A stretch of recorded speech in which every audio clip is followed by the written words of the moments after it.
जय माता जी दोस्तों, मैं हूँ अर्चना तिवारी। स्वागत है हमारे एक चैनल ज्ञान की बात विद अर्चना चिंतामणि में आप सभी लोगों का। कैसे हैं आप लोग? ये बताने के लिए कमेंट बॉक्स में जय श्रीमन नारायण, जय भगवान विष्णु ज़रूर लिखिए। दोस्तों, आज की वीडियो में हम बात करने वाले हैं इंदिरा एकादशी कब है? इंदिरा एकादशी कितना महत्वपूर्ण है? क्यों मनाई जाती है इंदिरा एकादशी? क्या है इसका विशेष सभी एकादशियों में महत्व? और इसके साथ इंदिरा एकादशी पर कैसे पितृपक्ष में विशेष हम बना सकते हैं और अपने पितरों का तर्पण कर सकते हैं? पूजा की विधि क्या है? शुभ मुहूर्त क्या है? पारण का समय क्या है? दशमी से लेके एकादशी तक, द्वादशी तक का नियम क्या है?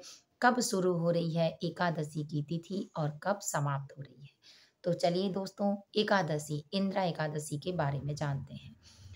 इससे पहले आप हमारे चैनल पर नए हैं, पहली बार मेरी वीडियो देख रहे हैं तो कृपया करके मेरे चैनल को अभी सब्सक्राइब कर लीजिए, ताकि मेरे हर वीडियो का नया नोटिफिकेशन आपको पहले प्राप्त हो जाए। तो दोस्तों, इंदिरा एकादशी का महत्व, जो लोग इंदिरा एकादशी का व्रत करते हैं, उनको मोक्ष की प्राप्ति होती है और उनके पितरों को भी मोक्ष की प्राप्ति होती है।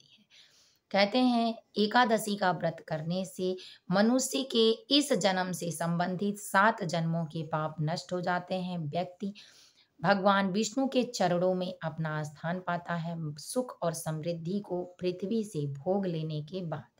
और इसके साथ साथ एकादशी की तिथि पितरों के लिए महत्वपूर्ण होती है। तो इसीलिए पितृपक्ष में, यानी पितृपक्ष में पितृ दोष से बचने के लिए, पितृ मुक्ति पाने के लिए या पितृ को प्रसन्न करने के लिए ये एकादशी बेहद महान है। और इस एक एकादशी पर, वैसे हर एकादशी पर भगवान विष्णु, माता लक्ष्मी की पूजा की जाती है, लेकिन हर एकादशी का अलग-अलग महत्व होता है।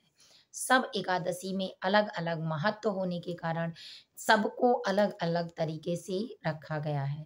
और शास्त्र के विधान के अनुसार कृष्ण पक्ष के अश्विन मास में कृष्ण पक्ष के एकादशी तिथि पर पड़ने वाली एकादशी को इंदिरा एकादशी कहते हैं।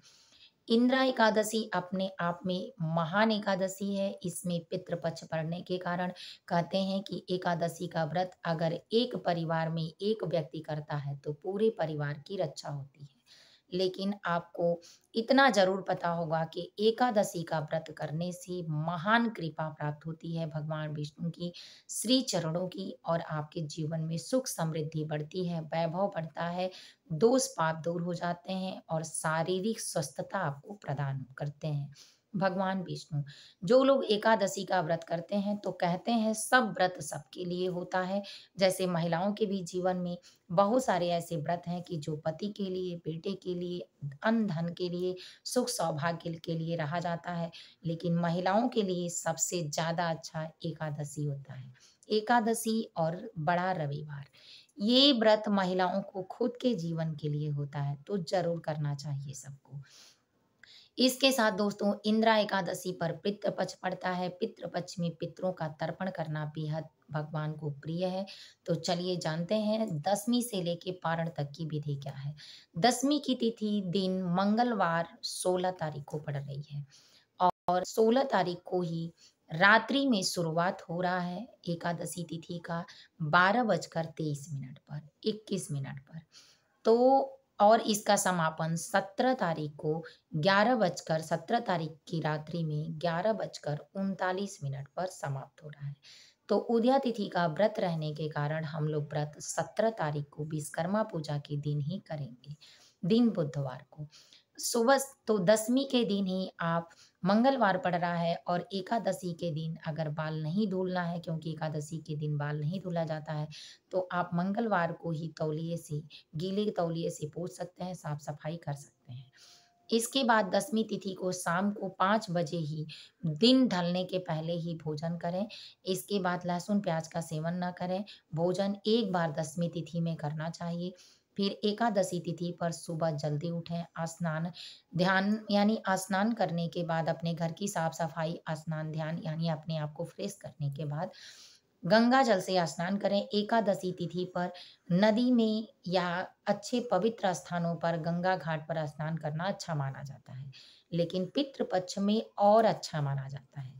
तो पितृ पक्ष में स्नान करें, गंगा घाट पर तर्पण तर्पण इत्यादि भगवान भोलेनाथ का शिवलिंग बनाकर आप मेरे वीडियो में चेकआउट करके सावन के वीडियो में देख सकते हैं। सारे नियम आपको पता चलेंगे। तो इस तरह से भगवान भोलेनाथ की पूजा करें गंगा घाट पर और गंगा घाट पर अपने पितरों को अपने ही हथेली से जल देकर तर्पण करें। इसके बाद अगर आप नहीं जाते हैं नदी पर, गंगा घाट पर, तो घर में ही गंगा जल डालकर स्नान करें। अपने पितरों को तृप्त होने के लिए भगवान विष्णु से पूजा, प्रार्थना, अर्चना करें। कहें कि हे भगवान, हमारे पितृदेव की आत्मा को शांति दीजिए, उन्हें मोक्ष दीजिए, उन्हें हर कष्ट से उबारिए और इसके बाद आप प्रार्थना करें, हे पितृदेव, सुख समृद्धि और ये संप्रदाय यानी आपके भाग्य का संप्रदाय आपको दें, हर दुख और कष्ट से आपको उबारें, सद्बुद्धि दें, आपके बाल बच्चों की रक्षा करें और आपको आगे बढ़ाएं, मार्ग में उन्नति दें, सुख समृद्धि भंडार आपके घर भरा रहे। इस तरह से आप प्रार्थना करें और अपने पितरों को तृप्त करने के लिए उस दिन गौ सेवा, चींटी-चींटियों की सेवा, कौवा मतलब जो पर चिड़िया पंछी होते हैं, इनके रूप में हमारे पितृ आते हैं और पितृ पक्ष में पितृ ऑलरेडी पृथ्वी पर घूमते रहते हैं। तो इसलिए इनको भोजन ज़रूर कराएँ। दान दक्षिणा में पारण के समय आप एकादशी पर अनाज नहीं देंगे, लेकिन पारण के समय सुबह में स्नान करने का समय जब हो, जैसे पारण का समय है 6:16 से 5:16 से 6:16 से शुरू हो रहा है और 8:13 तक रहने वाला है।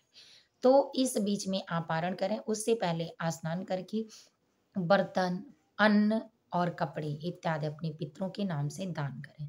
एकादशी की तिथि में दान करने के लिए आप जौ दान, घी दान, शहद दान, चीनी दान, गुड़ दान, वस्त्र दान, कपड़ा दान, धन दान, चांदी सोने का दान, अन्न आभूषण का दान यानी जो आप अपने इच्छा के अनुसार, अपनी व्यवस्था के अनुसार कर पाएँ, अपने पितरों के लिए ज़रूर करें। गाय को चारा खिलाना इत्यादि। इससे आपके पितृ तृप्त होते हैं और आप उनकी आत्मा को शांति मिलती है, तो आपको सुख और सौभाग्य की वृद्धि करते हैं। तो ये काम ज़रूर करें। इसके बाद पारण का समय जब हो जाए तो पारण के समय में यानी द्वादशी तिथि में आप ज़रूर दान करें अपने पितरों के नाम से। इससे पितृ पक्ष में आपको पितृ दोष से मुक्ति, पितृ आपके प्रसन्न और पितृ की कृपा प्राप्त होती है, जिससे सुख सौभाग्य की वृद्धि होती है। एकादशी तिथि पर माता लक्ष्मी, भगवान विष्णु की विधि विधान से धूप दीप नैवेद्य चढ़ाकर पूजन करें, अपने घर में आरती पूजन करें और इन 5 जगहों पर दीपक जरूर लगाएं। पहला तुलसी जी में शाम के समय, दूसरा केले के पौधे में, तीसरा सम्मी के पौधे में, चौथा पीपल के पौधे में और पांचवा अपने घर की दहलीज पर, पूजा मंदिर में और इसके साथ आपके घर के नजदीक कोई अगर मंदिर है तो उसमें। तो ये कृपा जरूर प्राप्त करें, अपने पितरों को प्रसन्न करें और यही समय है कि जब अपने जीवन से आप दुखों को हटा सकते हैं। तो फिर मिलूंगी किसी एक सेवा के साथ, नए ज्ञान के साथ। तब तक वीडियो यहीं एंड करती हूँ। जय श्रीमन नारायण कमेंट बॉक्स में ज़रूर लिखें। वीडियो पसंद आई हो तो लाइक ज़रूर कर लें। जय भगवान विष्णु।